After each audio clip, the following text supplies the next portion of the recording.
सांगड़ में कुर्बानी ईद वेझो ईंदे ई माल पीड़ियुनि में रश वधी वई आहे। महांगाई सबबि ख़रीदारी घटि थियण लॻी आहे। उन हवाले सां रिपोर्ट करे रहियो आहे सारंग वसाण।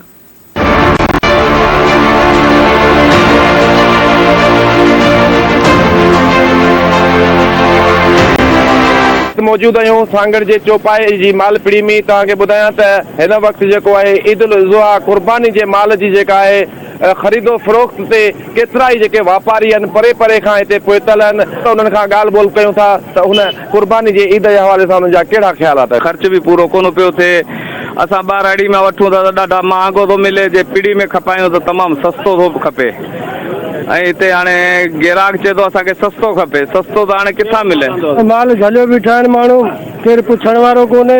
हाई लगी पड़ी है, बाकी प्राइस बहुत हाई है, तो अभी देख रहे हैं जो पसंद आएगा तो वही इंशाल्लाह कुर्बानी का जानवर लेकर जाएंगे।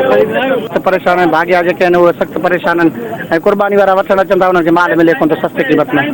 तेल महांगा न, रोज़ी थी कोन थो। बचनि लाइ कयूं तेल जो कयूं। ढोर खणी आयो आहे, डाटसन में आई डाटसन बीठो आहे साम्हूं, ढोर जा कोन खता आहिनि। ख़रीदारनि जो तइदाद तमामु घटि आहे ऐं जानवर ऐं मालवंद जेके आहिनि उहे तमामु घणा हिते आयल आहिनि। हिन वक़्तु जेके आहिनि तव्हांखे इहो बि ॿुधायां त जेका बरसाति मानसून जी जेका बारिश पई उन में जेका आहे हिते गप किचड़ में जेको आहे जानवर थोरे मालवंद उन सबबु सख़्तु परेशान आहिनि। कैमरामैन हाकम सोलंकीअ सां गॾु सारंग वसाण, धरती टीवी सांगड़।